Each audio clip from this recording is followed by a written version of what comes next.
અવસર યાદર છે વીતવા વર્ષે કોઈ સંમેલન જો કરશે પકવાન પીરહશે પોંગત પડશે હરિહર મુખ આકલ પડશે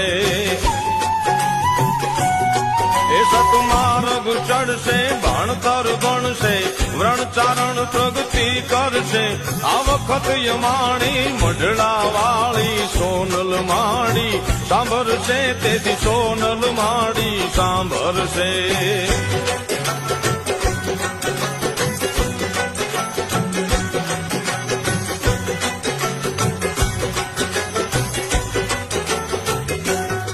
નવરાત યુજવશે ગરબા ગાશે મંડપ થાશે માત તણો દશેરા દિવાસે ઓછવ થાશે છંદ ગવાશે ચંદ તણો